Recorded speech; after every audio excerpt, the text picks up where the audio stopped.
Hi there. तो आज हम लोग लीड कोड का प्रॉब्लम नंबर 3350 देख रहे हैं। एडजेसेंट इंक्रीजिंग सब arrays detection 2. We are given an array nums of n integers. Our task is to find the maximum value of k for which there exist two adjacent sub arrays of length k each. ठीक है, such that both sub arrays are strictly increasing.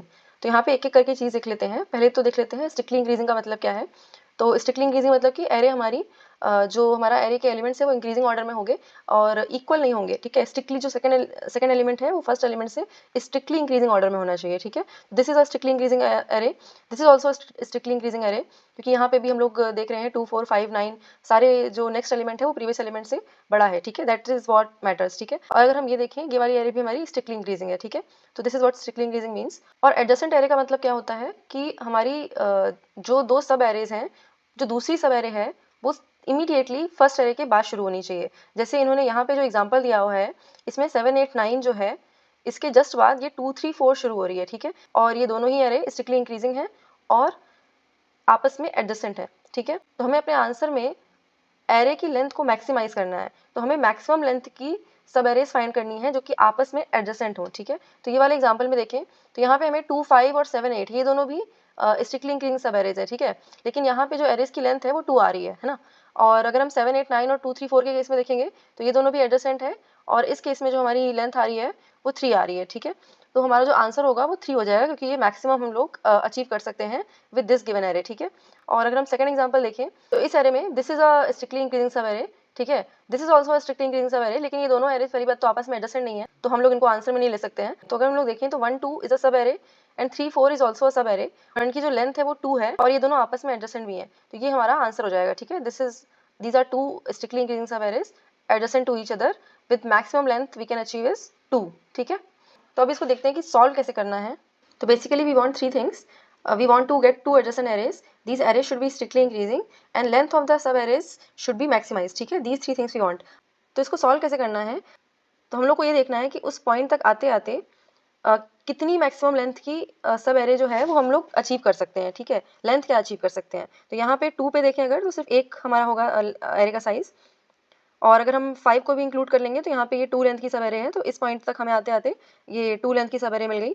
और फिर 7 को भी कर लिया तो ये अभी भी स्ट्रिक्टली इंक्रीजिंग ऑर्डर ही चल रहा है, तो यहाँ पे 3, यहाँ पे 8 के लिए 4 आ जाएगा, 9 के लिए 5 आ जाएगा। जैसे हम लोग 2 पे आएंगे अब हमारी जो एरे है वो स्ट्रिक्टली इंक्रीजिंग नहीं बची है, तो इस पॉइंट से अगेन हम लोग सेम काम शुरू कर देंगे। ठीक है, तो इस पॉइंट से अगेन हम लोगों ने एरे का साइज 1 लिया है, 2 आया है तो अगेन 2 लिया है, 4 आया है तो 3 लिया है, यहाँ पे फिर से ब्रेक हो गया तो हमने फिर से 1 से शुरू कर दिया। ठीक है, तो we will try to calculate the maximum length that we can get for each index for a increasing subarray. ठीक है, तो इसके बाद हम लोगों को ये वाली एक एरे मिल जाएगी। अब हम इस एरे को ट्रेवर्स कर सकते हैं और अपना आंसर कैलकुलेट कर सकते हैं। ठीक है, हम लोग इस एरे को ट्रेवर्स करेंगे। ठीक है, और हम लोग जिस भी इंडेक्स पे होंगे वहाँ पे हमें पता चल जाएगा कि इस इंडेक्स तक ये वाली एरे की जो लेंथ है वो उतनी है। ठीक है, इस इंडेक्स की जो वैल्यू है। ठीक है, तो जैसे इस इंडेक्स तक वैल्यू जो है एरे की वो 3 है। ठीक है, तो 3 लेंथ की जो एरे है वो हमारी स्ट्रिक्टली इंक्रीजिंग सब एरे बन रही है। तो हम लोग इस इंडेक्स से, जैसे इंडेक्स आई है, -3 कर देंगे तो हमें जो प्रीवियस एरे होगी उसका इंडेक्स मिल जाएगा। ठीक है, तो हम लोग को अब ये देखना है कि उस प्रीवियस इंडेक्स पे जो वैल्यू है इसकी वो 3 या 3 से ज़्यादा है क्या। अगर 3 या 3 से ज़्यादा है वैल्यू, दैट मीन्स कि एक तो ये हमारी ये वाली एरे बन रही है, एक यहाँ पे भी स्ट्रिक्टली इंक्रीजिंग सब एरे होगी, मतलब कि हम अपने आंसर में एटलीस्ट ये वैल्यू तो रख ही सकते हैं मैक्सिमम सब एरे की। ठीक है, तो ये हमारा कैच है यहाँ पे। तो इस वाले एग्जांपल के साथ अगर चेक करें तो इंडेक्स 0 पे हमें कोई भी प्रीवियस एरे नहीं मिल रही है। ठीक है, 1 माइनस करने पे, 2 माइनस करने पे भी यहाँ पे कोई एरे नहीं है, 3 माइनस करने पे भी कोई एरे नहीं है, 4 माइनस करने पे भी एरे नहीं है, 5 माइनस करने पे भी यहाँ पे कोई एरे नहीं है। ठीक है, तो यहाँ पे हमें अभी तक एरे नहीं मिल रही थी, तो हम लोग जैसे ही इस इंडेक्स पे आएंगे तो हमें 5 जो कि इस पॉइंट का इंडेक्स है, 5 माइनस 1 मतलब कि इसकी जो लेंथ है वो करने पे हम लोग 4th इंडेक्स पे पहुंच रहे हैं, इस वाले इंडेक्स पे। और इस वाले इंडेक्स की जो वैल्यू है वो डेफिनेटली इससे बड़ी है, मतलब कि यहाँ पे हमने जो एक एरे है वो 5 लेंथ की इंक्रीजिंग एरे अचीव कर ली है। ठीक है, और हमारी जो करंट एरे है वो 1 है, तो एटलीस्ट हम लोग 1 को तो ले ही सकते हैं अपने आंसर में, राइट। सिमिलरली अगर हम यहाँ पे आएंगे 2 पे आएंगे तो हमारी एरे का जो साइज है वो 2 हो चुका है, तो 6 माइनस 2 करेंगे विच इज़ 4 अगेन, तो इस वाले इंडेक्स पे आंसर हमारा 5 है और इस वाले इंडेक्स पे हमारा वैल्यू 2 है, तो जो 5 है is greater than equals to 2, तो एटलीस्ट 2 साइज की एरे तो हमारे पास आ ही सकती है। तो अगर हम 3 के लिए देखेंगे तो इंडेक्स हमारा यहाँ पे 5 मिलेगा and again 5 is greater than equals to 3, तो हमको ये पता है कि एटलीस्ट 3 साइज की दो एरे हमें मिल रही हैं। ठीक है, 2 एरेज मिल रही हैं जो कि एडजेसेंट भी हैं और जिनका जो साइज है वो एटलीस्ट 3 तो है। ठीक है, क्योंकि हम लोग इससे कंपेयर कर रहे हैं। एक चीज़ और है, सिर्फ ये कंडीशन हमारी हेल्प नहीं करेगी, we have to have another condition as well. क्योंकि क्या है, अगर हम ये वाला एग्जांपल देखें, है ना, दूसरा वाला जो एग्जांपल है प्रॉब्लम में 1 2 3 4 4 5 6 7, अगर हम इसके लिए लेंथ कैलकुलेट कर लें सारी इंक्रीजिंग सब एरेज की, तो यहाँ पे ये हमारी वैल्यू आ रही है, ठीक है। और हम अगर सेम चीज़ अप्लाई करें ना, तो हमें अपना आंसर नहीं मिलेगा। क्यों नहीं मिलेगा? क्योंकि देखो हम लोग 1 पे थे तो हम लोग पहले देख रहे थे, 2 पे थे पहले देख रहे थे, 3 पे थे पहले देख रहे थे, 4 पे थे पहले देख रहे थे, कुछ नहीं मिल रहा, ठीक है। 1 पे आए तो हमारा पहले देख रहे हैं तो ऑफ कोर्स 4 है, तो आंसर हमारा अभी मैक्सिमम यहाँ पे 1 मिल रहा है, ठीक है। फिर यहाँ पे 1 पे आए, अगेन हमारा इस पे जाएंगे हम लोग, तो आंसर हमारा 1 मिल रहा है, ठीक है। Answer is still 1। इस वाले 2 पे आएंगे तो हम -2 करेंगे तो हम लोग यहाँ जा रहे हैं, ठीक है। इसकी जो वैल्यू है वो 1 है। और 3 पे अगर देखेंगे तो इसके लिए हम लोग यहाँ पे जा रहे हैं, इसकी वैल्यू 1 है। और अगर 4 के लिए देखेंगे तो भी हम लोग यहाँ पे जा रहे हैं, इसकी वैल्यू अगेन 1 है। तो क्या है ना कि यहाँ पे हमें मैक्सिमम आंसर 1 अचीव हो रहा है। क्यों अचीव हो रहा है? क्योंकि हम लोगों ने ये इंक्रीजिंग लेंथ ले रखी है, ठीक है। और इस वाले केस में क्या था, हमारी एरे की जो लेंथ है वो ब्रेक हो रही है, यहाँ के बाद से ये वाली दूसरी एरे शुरू हो गई थी, इसलिए हम लोग आराम से कंपेयर कर पा रहे थे। इसमें नहीं कंपेयर कर पाएंगे क्योंकि ऐसी एरे है ही नहीं, है ना। तो हम लोगों को यहाँ पे एक चीज़ और कैलकुलेट करते चलनी पड़ेगी कि अगर हमें इंक्रीजिंग सब एरे की जो लेंथ है वो कुछ मिल जा रही है, लेट्स से हमारी 1 2 3 4 ऐसे करके खूब बड़ी सी एरे है, तो that means it is itself containing 2 arrays in itself. तो पूरी एरे भी स्ट्रिक्टली इंक्रीजिंग है और ये सब एरेज भी स्ट्रिक्टली इंक्रीजिंग है। तो हम लोग इस वैल्यू वाली एरे में जो भी मैक्सिमम वैल्यू मिल रही है उसको डिवाइड बाई 2 कर देंगे, तो इस केस में हमारा वो वाला आंसर बन जाएगा, ठीक है। आंसर हमें मैक्सिमाइज करना है तो हमें या तो ये 4/2 या तो हमें ऐसे आंसर मिलेगा, ठीक है, रिवर्स करने से और प्रीवियस वाले इंडेक्स पे वैल्यू चेक करने से, ठीक है। तो हमें इन दोनों को ही कैलकुलेट करते चलना है और अपना आंसर अपडेट करते रहना है, ठीक है।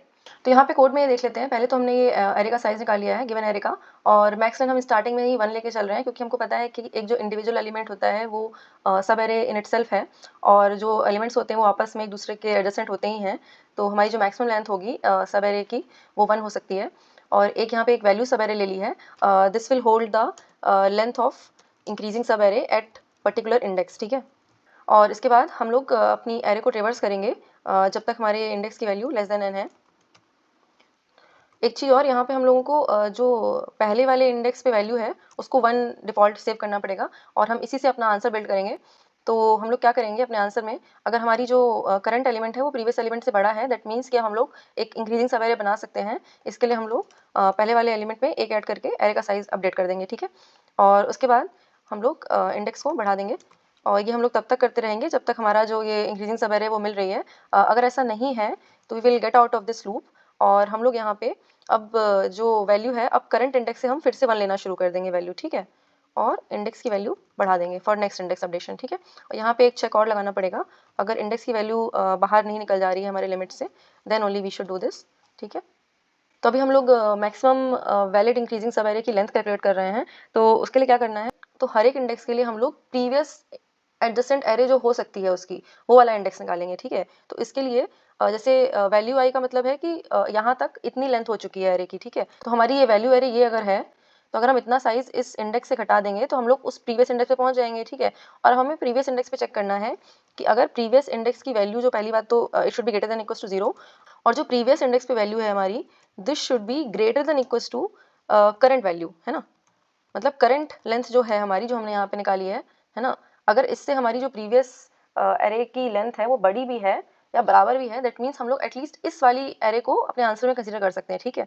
तो we will update our answer as value I और मैक्स का जो मैक्सिमम होगा वो लेके, ठीक है। दूसरा केस हमें ये भी देखना है, क्या पता हमारी जो एरे है वो स्ट्रिक्टली इंक्रीजिंग होती जा रही है और कोई ब्रेक नहीं आ रहा है वहाँ पे, है ना। तो यहाँ पे दोनों ही हमारे आंसर बन रहे हैं। तो अगर इस वाली एरे में देखें तो ये और ये हमारा आंसर दे रहे हैं, इस वाली एरे में देखें तो ये और ये आंसर दे रहे हैं।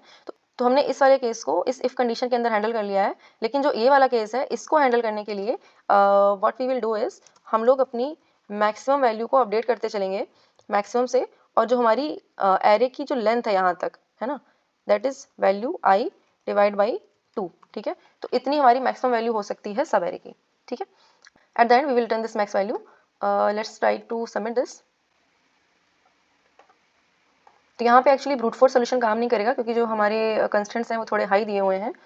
तो यहाँ पे 2 × 10⁵ है एरे की लेंथ, तो हम लोग n स्क्वायर सोल्यूशन तो नहीं यूज़ कर सकते हैं। We can use order of n या order of n log n solution. तो हमारा जो अभी हमने सोल्यूशन लिखा है, this is order of n solution, क्योंकि यहाँ पे एक तो ये वाइल लूप चल रहा है, इसकी वजह से ये हमारी order of n time complexity है। और यहाँ पे भी हम लोग एक बार लूप चला रहे हैं तो इसकी वजह से भी order of n time complexity है, ठीक है। स्पेस कॉम्प्लेक्सिटी भी हमारी ऑर्डर ऑफ n ही है, क्योंकि हम लोग ये वैल्यू एरे भी कंसीडर करके चल रहे हैं to store our answers of the increasing subarray length. तो space complexity is also order of n। तो yeah, I think that was all for this video. Thank you for watching. I'll see you next one. Bye.